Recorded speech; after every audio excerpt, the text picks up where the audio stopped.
Okay, good afternoon, all of you. Any questions from yesterday's class? Hope you're doing your assignment. Professor Amlan, you want to add something? Maybe at a later stage. Okay, if you don't have any questions, let me start where we left yesterday.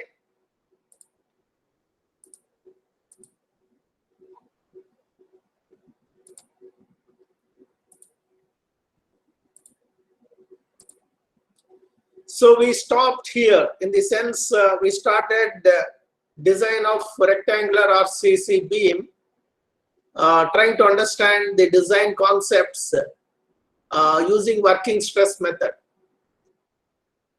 And as I mentioned to you yesterday, design of a rectangular RCC beam in the sense you need to prescribe what is the width of the beam, what is the depth of the beam, effective depth, as well as cover.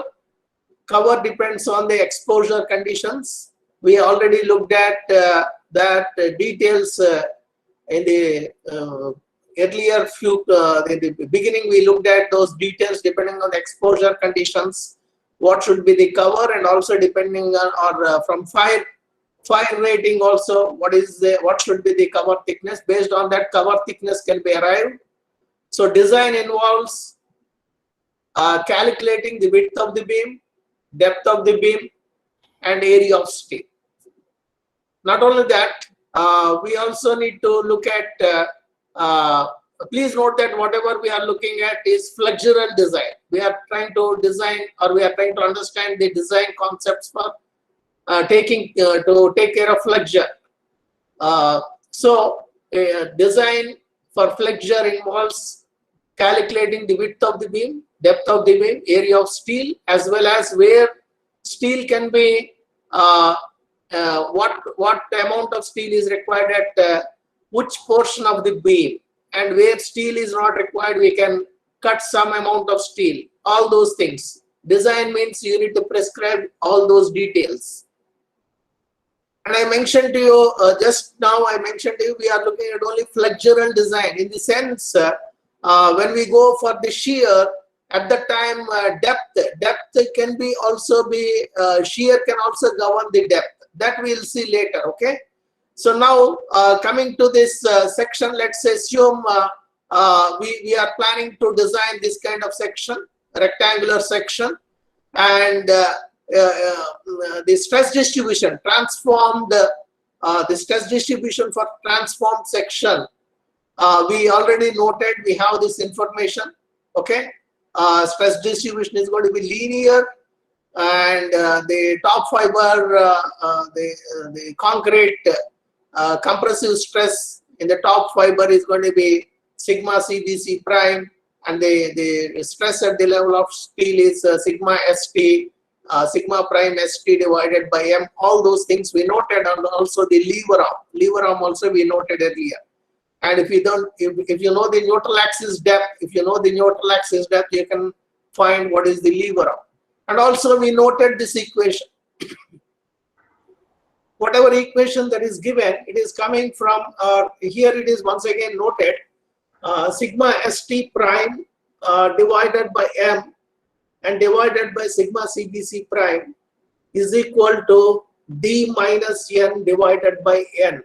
This equation is very important, and we will be using this frequently. Okay. This equation is coming from properties of similar triangles. I explained to you.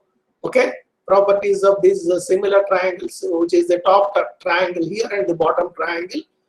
And then here, and yesterday also I pointed out to you here, the caption is written as balanced rectangular section. Balanced rectangular section is a section where the extreme fiber in compression, which is our extreme fiber of concrete in compression, the stress at that level is going to reach its permissible limit.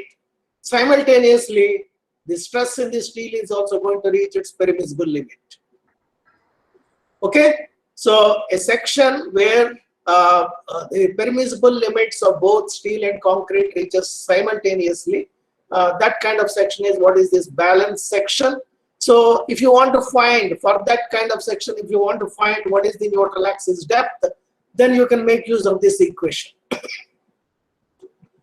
Only thing is, in this equation, the sigma st prime, I need to take it as permissible stress in steel, corresponding steel, whatever you are planning to use, Fe250 or Fe415 or some other steel. So permissible stress in that particular steel, you need to equate this sigma prime st to that permissible stress in steel. And we are looking at balance section. Balance section is a section where permissible limits in both steel and concrete reaches simultaneously. So sigma CBC prime also is taken equal to the permissible stress in concrete, depending on the grade of concrete. What is the permissible stress in concrete under bending compression? It is given in table 21 of IS 456. So you need to take from there. So once you substitute permissible limits, permissible stress value for steel as well as permissible stress value for concrete, you can rearrange this equation. You rearrange this equation. You can bring it into this form. Any questions here? So this whatever is there, sigma CBC divided by sigma CBC plus sigma ST divided by M, that I can call it some factor which is neutral axis depth factor K. K is the neutral axis depth factor, sigma CBC divided by sigma CBC plus sigma ST divided by M. And once you define K like this, then what is going to be your lever arm? JD is equal to KD minus KD divided by 3. Then you can actually JD, you can write it as 1 minus K divided by 3 times D. Then J is going to be 1 minus K divided by 3. So once you know K, you can calculate what is lever arm factor J. Okay. Once you get K, you can calculate lever arm factor J. This is what I mentioned in the last class or yesterday's class. And so you can prepare a table like this, depending on the grade of concrete, what is the permissible stress in concrete, depending on the type of steel, what type of steel, and corresponding permissible values are taken. And modular ratio is calculated from sigma CBC value. And rest of the things are all self-explanatory. K can be calculated using this sigma CBC value, sigma ST value, and M value. And once you get K, you can calculate J value, which is 1 minus K divided by 3. So you can fill this kind of table for different grades of concrete, different types of steel. Okay. So now where we left in yesterday's class is, I told you that we'll understand what is this QB balance and P balance.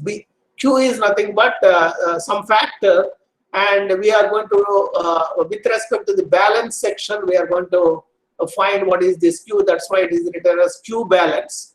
And P is nothing but your percentage of steel, or it is AST divided by BD. P is defined like that, which we'll be seeing in a while. And that P, the percentage of steel corresponding to the balance section for different grades of concrete, different grades of steel, that is what is tabulated here. Okay, we'll understand this Q balance and P balance in today's class. Any questions? Any questions? So let me, if you don't have any questions, let me go further. We know compressive force in concrete. Please note that whatever section, and if you want, you take a note of this section. We are looking at a section design of a reinforced rectangular concrete section, which is reinforced only on the tension side. Okay. For this kind of section, what is the total compressive force? You already have that. If you already solved our attempted assignment problems, I don't need to emphasize this too much.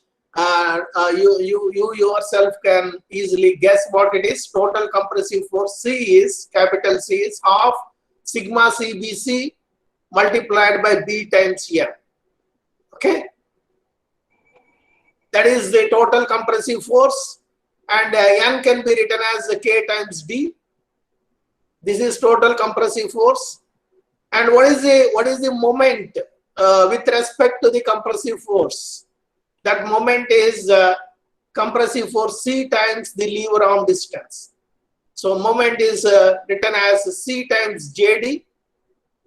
And that now please make a note of these quantities. Okay, these are some of the new quantities that you are going to look.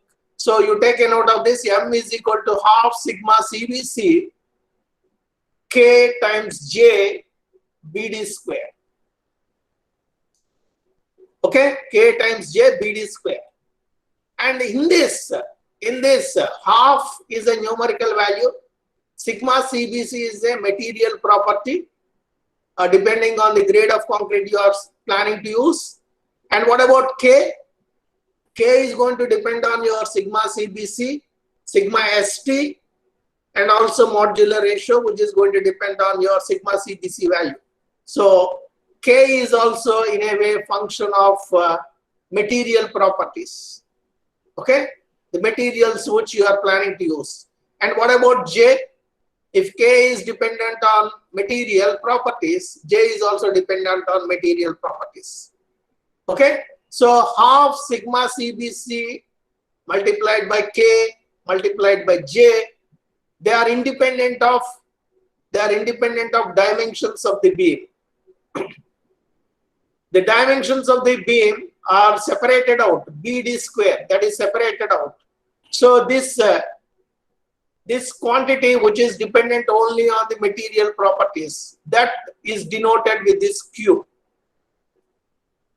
Okay, that is denoted with this Q, and then this M can be written as QBD square. M can be written as QBD square, where Q is defined like this.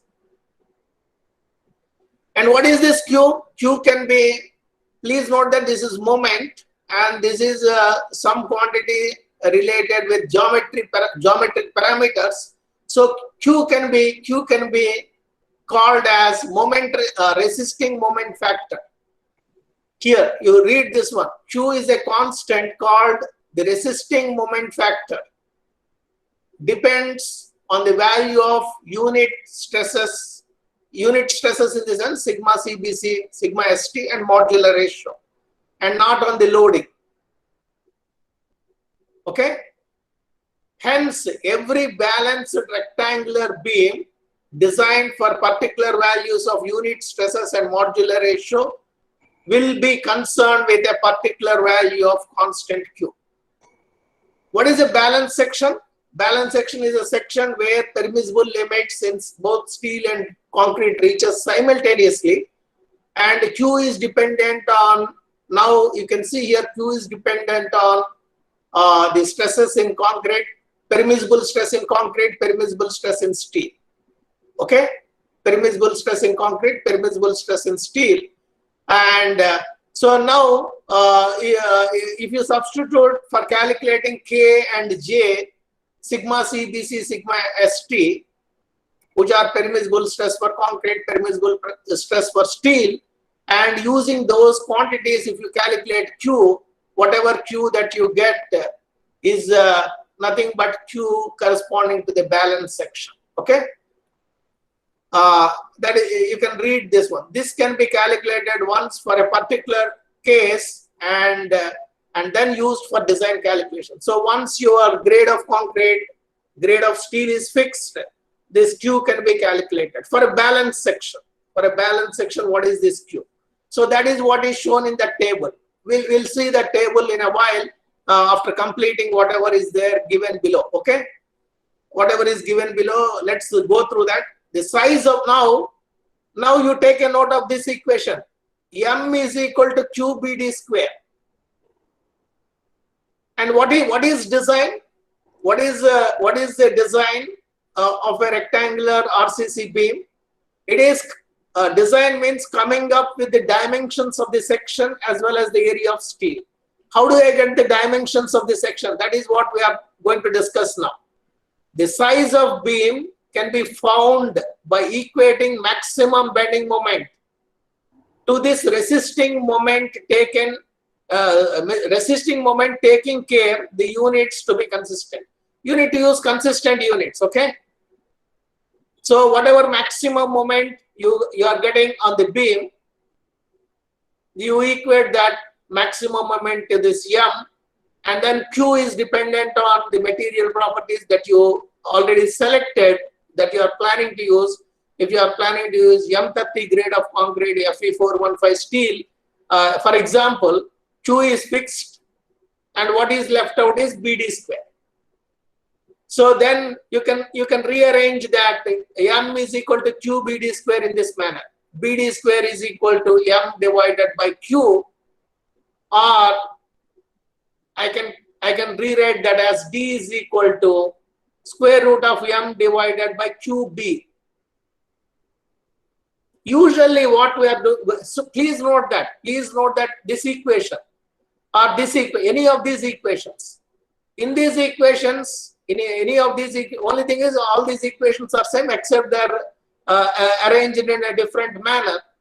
Please note that we have only one equation. What we are after, we are after finding the size of the beam. Size of the beam in the sense we need to find what is B and D. But we have only one equation. M is equal to QBD square. Only one equation is there, two unknowns are there. So we cannot, we need to somehow express either B or D in terms of the other quantity. Usually, we are going to take one of these quantities as a certain ratio of the other quantity. Okay. Anyway, D is given by square root of M divided by QB, or if you say width is half of the depth. Width is half of the depth, then this becomes, instead of BD square, it's going to become half BD cube. Then you solve for D, and then once you get D, half of it is going to be your B. Okay? So that is how we will be finding the dimensions of the beam or size of the beam. So getting size of the beam is one thing in the design. And what about the other thing? Getting the area of steel. So the reinforcement AST can be calculated using this relation. And please note that we are now trying to understand to design a balanced section. So stress in steel is taken to be permissible stress in steel. Okay. And why we are learning balanced section first is that it is like a most economical section, because permissible stress in concrete and permissible stress in steel are reaching simultaneously. And then we will see in a while, once we round these dimensions to the nearest higher numbers, then it automatically becomes some other kind of section. We'll see that in a while. Okay, first understand how to get, for a balanced section, how to get the size of the beam. And once you get the size of the beam, next step is to get this amount of steel. Amount of steel can be calculated using this relation. M is equal to sigma AST or AST times sigma AST multiplied by lever arm JD. Okay, and you rearrange this equation. Everything is known. Permissible stress in steel is known, and this JD, J is nothing but lever arm factor. D is, just now you calculated what is D. In the previous step you calculated size of the beam. So once size of the beam is known, that means effective depth is known. So now you can make use of that, whatever size of the beam you calculate, or depth of the beam, effective depth of the beam that you calculated, multiplied by the lever arm factor, which is going to depend on permissible stress in concrete, permissible stress in steel, and moment M is the moment which you apply. For what maximum moment you want to design the beam. So that is how area of steel is obtained. Once area of steel is obtained, usually area of steel is expressed in this manner. The amount of steel required is P area of steel as a percentage of cross-sectional dimensions. when we say cross-sectional dimensions, we are going to take effective depth, BD, okay? B multiplied by effective depth, D. So P is defined as AST divided by BD. AST, just now we noted, please make a note of this equation. Already, when you calculated stresses in concrete and steel, or at least stresses in steel, you made use of this equation. But still, there is nothing wrong in noting down once again. So AST is M divided by sigma ST JD. So you can write this, rewrite this AST divided by BD in this manner. Okay? And this again, M divided by sigma ST J BD square can be written as Q sigma ST J.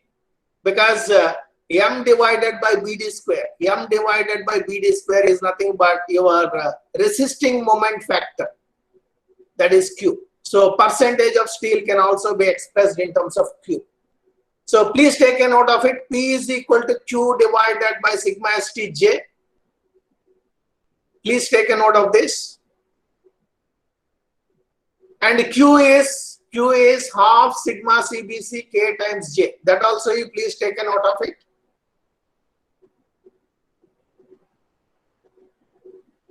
Okay.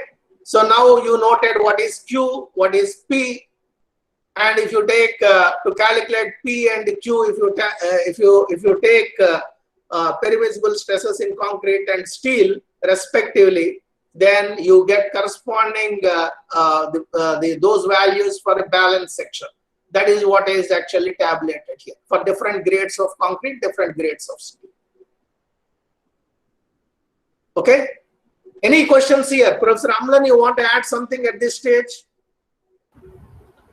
Sir, can you go to the previous slide? Yeah. This one? Is this slide you are referring?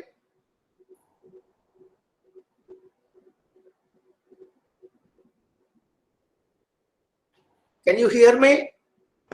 Yes, sir. To calculate the amount of share, this one, sir. This one. This one. Okay. Any questions here? No, sir. No, sir. Please note that we are discussing about a balanced section. Okay. Yes, sir. Yes. Professor Amlan, you want to add something? Yeah, I would give importance to this definition of balanced, and there are other sections which are called under reinforced and over reinforced.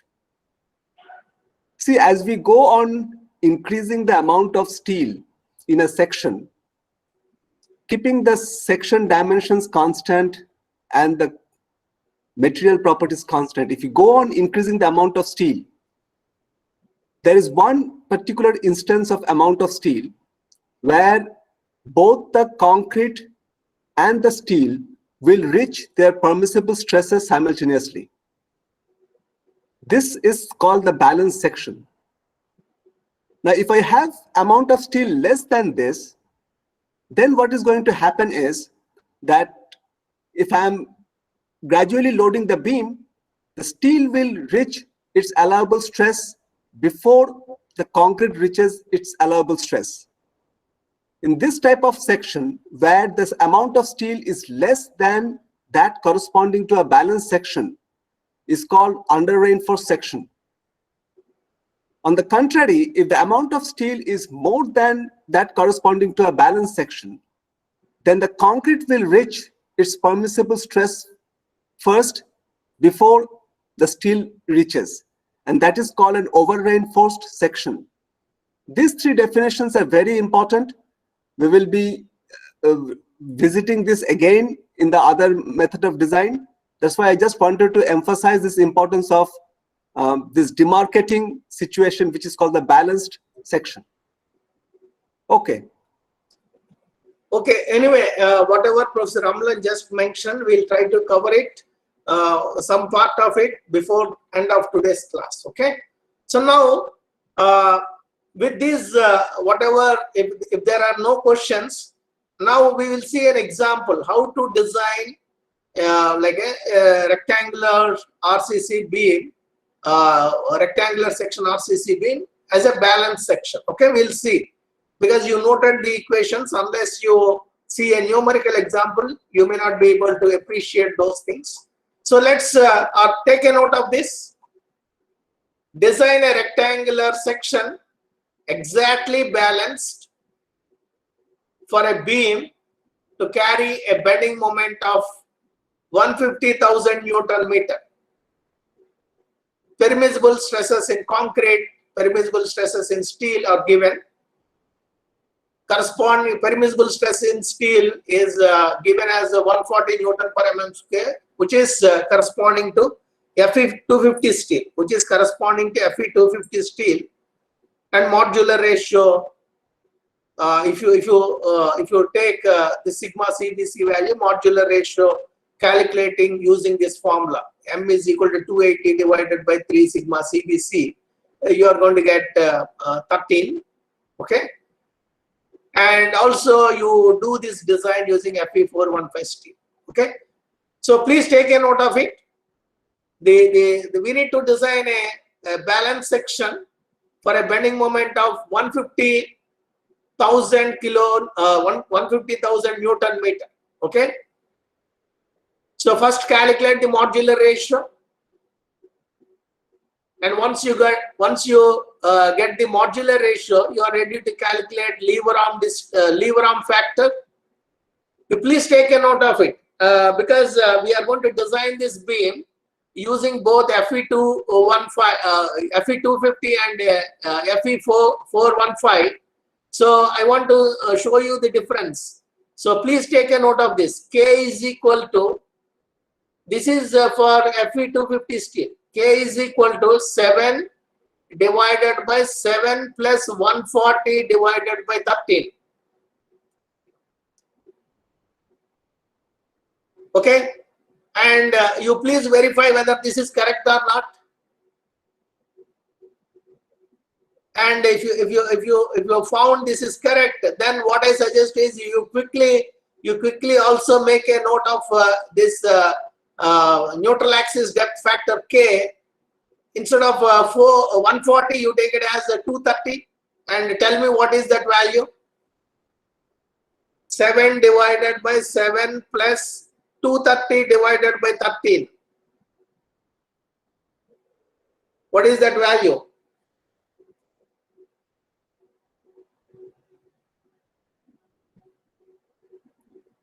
Should not take this much time. Okay, quickly.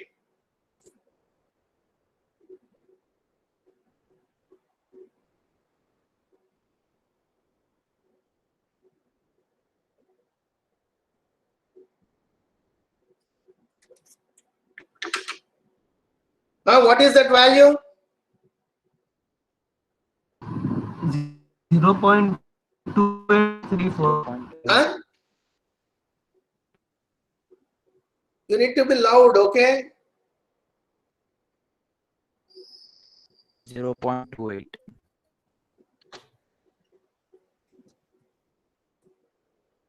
It is. Please note. Understand. You have to be active. Understand. If you are keeping quiet, then it's not correct. So it's whatever I found is if it is instead of 140, if I take it as 230 corresponding to Fe415, neutral axis depth factor, instead of 0.394, which is shown here, the value you get is 0.284.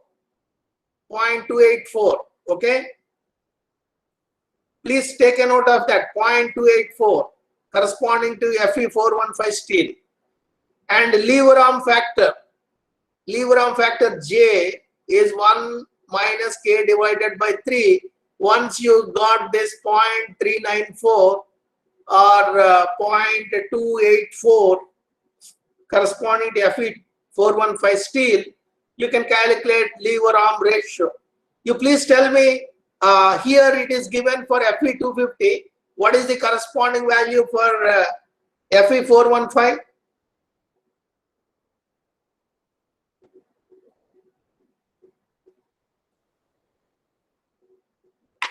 What is the corresponding value for Fe415?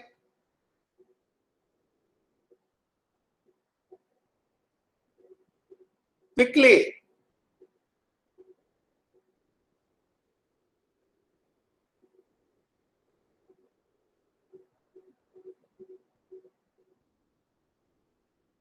What is the value?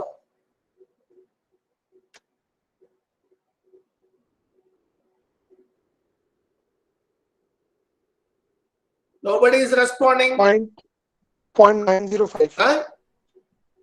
0.905. Okay, 0.906 you can say. Okay. And now I want you to look at these two values. This lever arm factor J, if I round it off to the first significant digit, okay? If I round it off to first significant digit, I'm going to get the same value. Yeah, whether it is Fe250 or Fe415.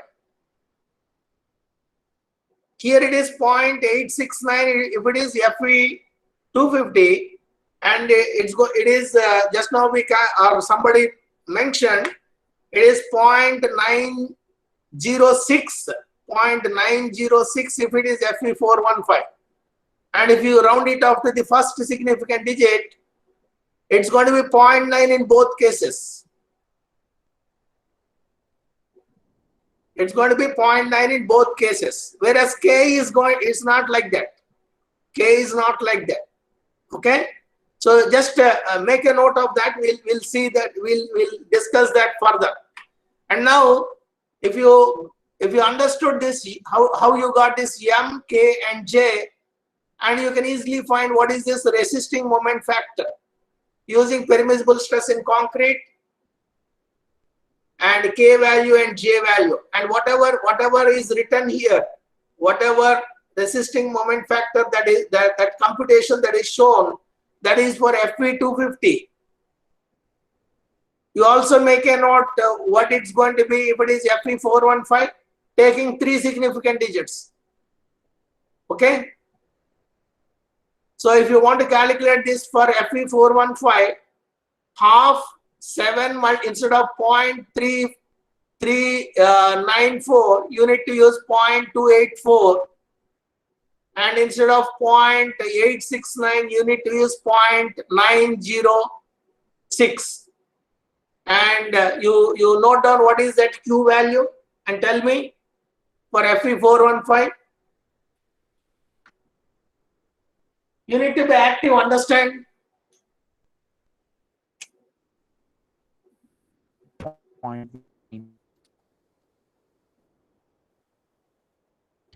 What is that value, Q value?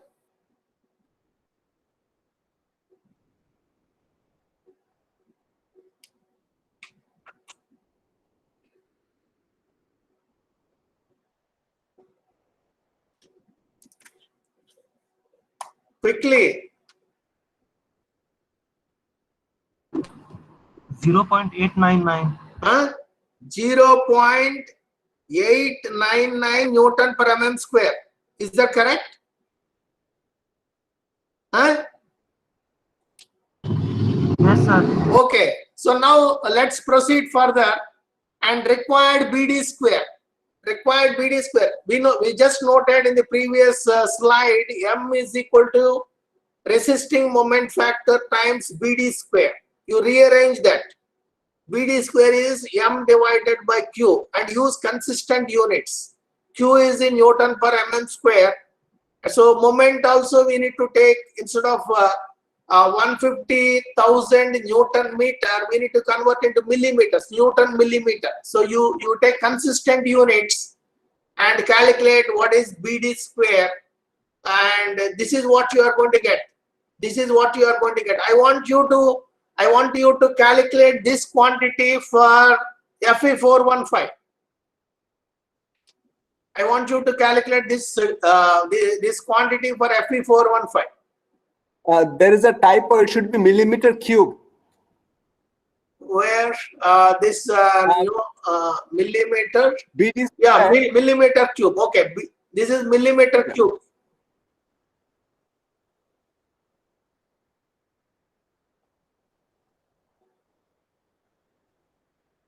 Please, whoever is active, please quickly tell me what is this BD square for Fe415? And forget about all these zeros. You can say it is like 10 power 125 multiplied by 10 power 6.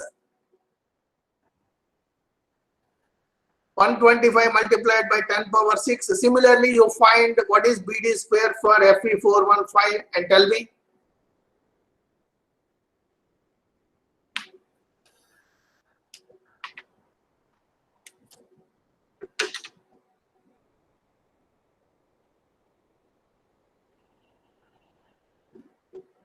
Should be quick to understand.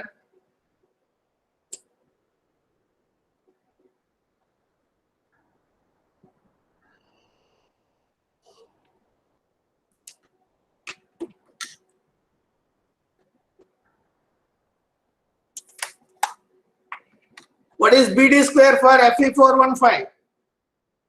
It's actually, I'm telling you, you write it in terms of 10 power 6, then it's going to be 150 divided by 0.899. Please note that I'm asking you to do it not because I cannot do it. Just I want you to be active, okay? What is that value?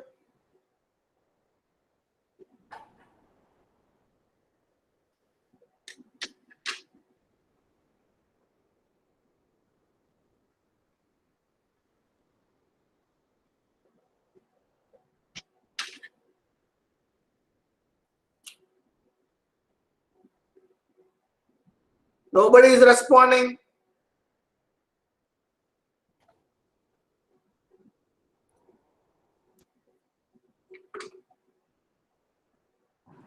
What is that 167 value? into 10, Huh? 167 into 10 to the power of 6. Okay. You see, you have to be active, understand? Now you got BD square for both, if this steel is Fe250 or Fe415. So now let's see, let's proceed further.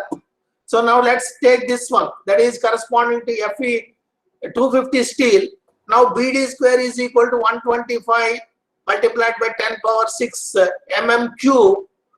So now we can select a variety of B and a combination of B's and D's, okay, which matches the product or when we manipulate this and try to get BD square, we get 125 multiplied by 10 power 6 millimeter cube. So that is what is mentioned here. The requirements, that is BD square is equal to 125 multiplied by 10 power 6 mm cube can be met by taking any combination of B and D. Any combination of B and D, okay? And we need to see which is more like practical kind of thing, okay? We cannot have depth too deep beam. So anyway, here by taking B is equal to 250 and D is selecting one of the combinations, D is taken as 707.2 mm. And please note that don't use all the significant digits that you get in calculator. Even here 707, that kind of number is very strange kind of number, okay? Anyway, let's see, taking this 250 mm B and D is equal to 707.2 mm. Here that is what is mentioned. Depth of 707.2 mm is probably not entirely practical, but for understanding or for theoretical calculation, we'll see. If I take this B and D, how to get the area of steel. So that calculation is shown here. So you got the area of steel as 1744 mm square. 1744 mm square. Okay. And now I want you to recalculate this. I want you to recalculate this. If B is 250, If B is 250 mm, what is going to be D? What is going to be D if it is Fe415 steel? Please tell me that.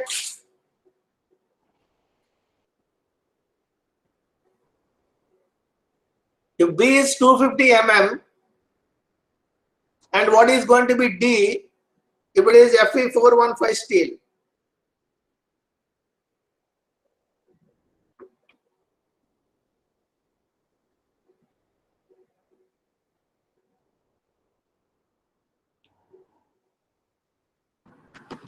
Eight 817. Huh? 817? Yes, sir, 817. 817 point what?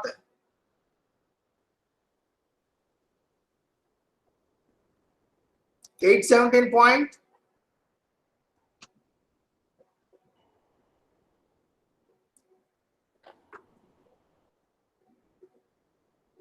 Huh? You have to be quick, understand?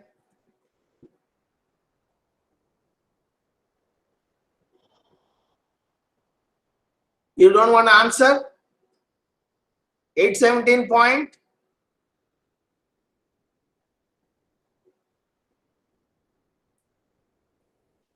You see, you are not at all participating in the class.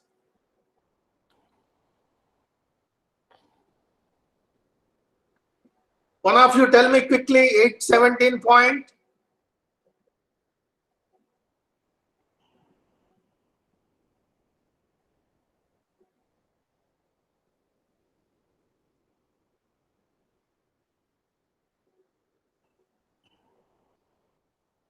What is going on? What is that value?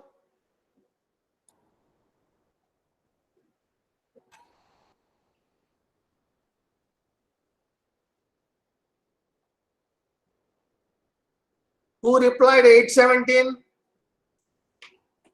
What is the significant digits? Next two significant digits, 817. Sir, it's 816.95.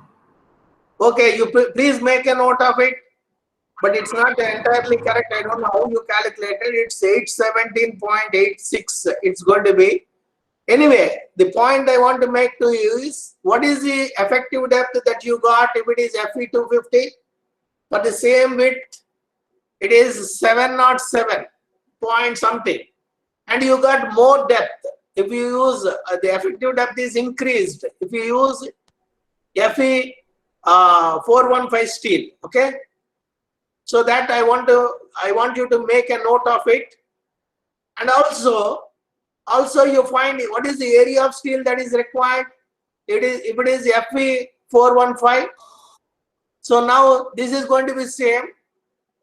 150,000 multiplied by 1,000. Here instead of 140, it's going to be 230. And J instead of 0.869, it's going to be 0.906. And here D instead of this 707.2, it's going to be whatever depth you calculated just now. Whatever depth you calculated for Fe415 steel, effective depth, that you use and find what is the area of steel. Quickly, understand?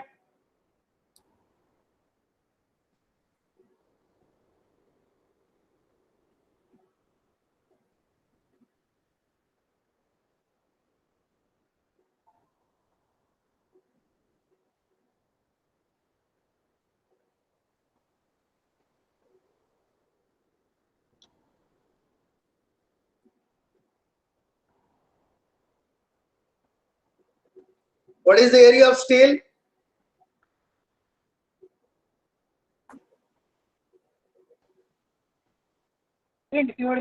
Huh? Otherwise you type in the comments, we'll see.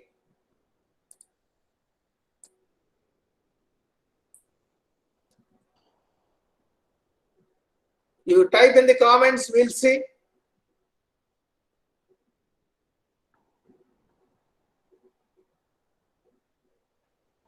Okay, somebody has given an answer 881. Now you compare. Now I want you to compare between this amount of area of steel which is coming for Fe 250 and the area of steel that you got for Fe 415. It's almost equal to half. Okay, even though depth of the beam is increased because of the, you can easily find what is contributing to that.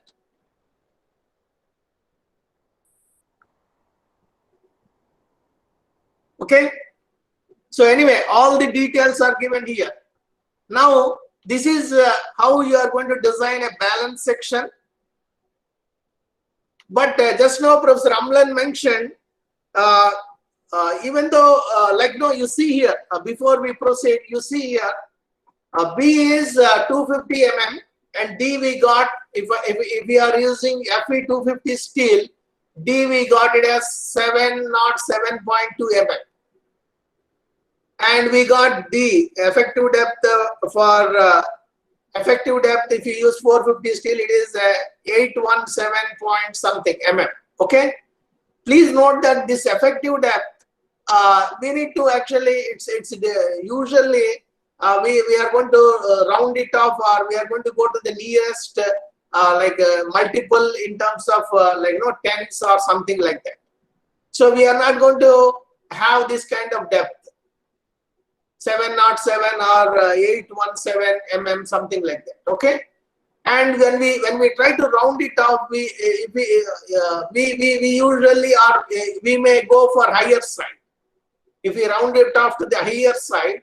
And also from practical consideration, like when we want to have some cover thickness and other things, this D has to be adjusted properly.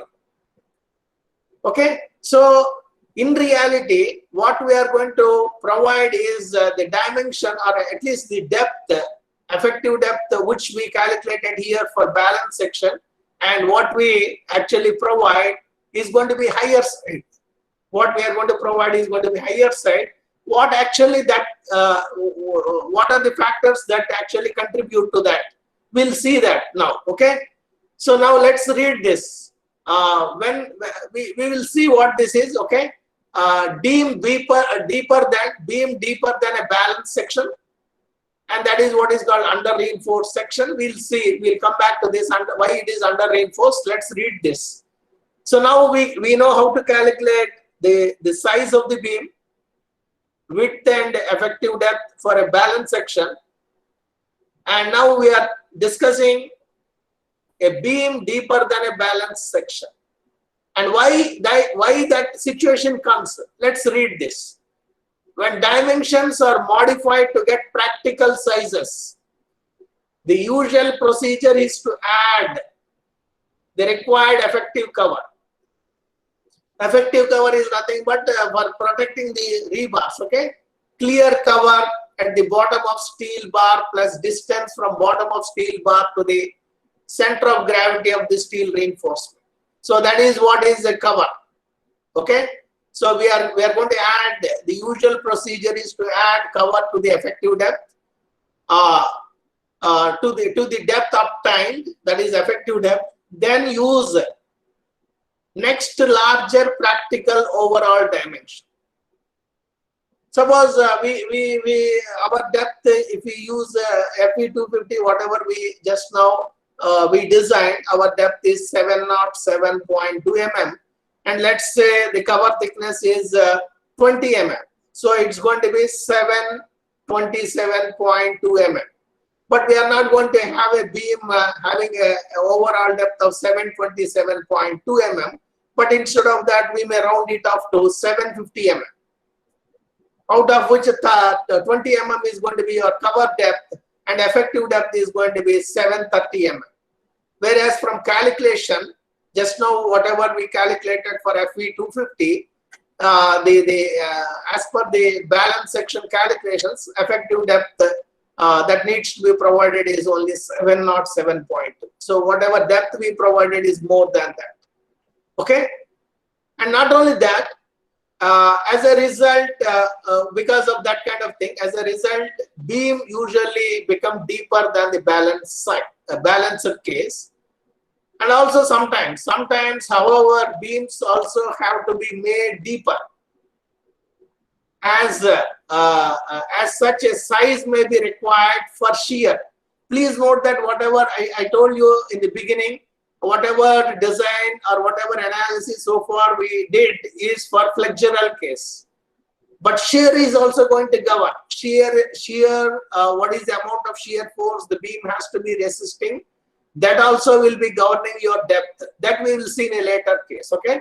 So sometimes beams also have to be made deeper as such a size may be required for shear, or some architectural considerations like to match the ceiling level established by heavier loaded beams. Some other beams in the overall structural system, some other deep beam may be there. So you may be wanting your deep beam to be matching with that depth, even though it's not required for you. Okay, or to match window and door openings. So these are some of the practical things that make your beam to be deeper than what you just now got for a balanced section. So I'll stop in 2 minutes and then give an introduction to this. We'll discuss further. Okay. So now you please see today's class we started with this equation. Sigma prime ST divided by M divided by sigma prime CBC is equal to D minus N divided by D. D minus N divided by M. And for a balanced section, sigma prime ST is same as permissible stress in steel, and for a sigma CBC prime is same as permissible stress in concrete. And now let's arrange this equation in this form. The same thing. Only thing is numerators are made denominators, denominators are made numerators. Okay. So now you take a note of this equation. And now what happened? We started with a balance section. We got the effective depth from the calculations just now we looked at for FE 250 and FE 415.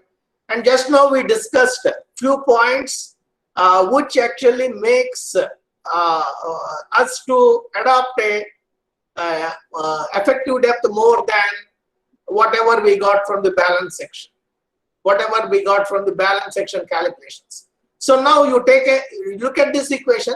Whatever depth we are providing, D is increased. D is increased. Okay. Effective depth got increased. Anyway, corresponding effect is going to be there on N also. But for a while, let's assume N is N is almost like it's invariant, or it's not varying much. D is increased now. If D is increased, what is going to happen to the sigma CBC prime? It's going to reduce. So that is what is going to happen in your beam where you provided depth more than what is required for balance section. So concrete in the extreme fiber, the stress in the concrete in the extreme fiber is going to be less than the permissible value. And the steel, whatever steel is there, stress in the steel, stress at the level of steel, we calculate area of steel considering steel is reaching its permissible limit. Whereas concrete, the stress in the concrete is less than the permissible limit. And the depth of the beam, effective depth of the beam, is more than what is required for a balanced section. That kind of beam is what is this under reinforced section. That kind of beam is what is this under reinforced section. Steel is going to reach its permissible limit. Concrete, the stress in the concrete is less than the permissible limit, and depth is more than whatever depth that is required, or whatever is required or considered to be a balanced section. Okay, we'll stop here. Professor Amlan, you want to add something? But students, you need to be more active. Understand, you are not at all responding, and we are in a crucial junction where your activeness is very, very important. Interactiveness is very, very important. Okay. See, the selection of depth of a beam is governed by a few criteria. Whenever we talk of effective depth, we should also think of the total depth for construction, because the formwork is made based on the total depth. Now, what may happen is that your total depth may be fixed by the architect to have some homogeneity in the appearance of the building. And then you have to work with that total depth to get whatever effective depth you can have. Another consideration is the deflection criteria. Based on deflection, the depth may be selected. We will be visiting this later. Just keep in mind that the selection of the depth of the beam can be based on different criteria under different situations. Okay. Okay. Any comments here? Okay. Thank you.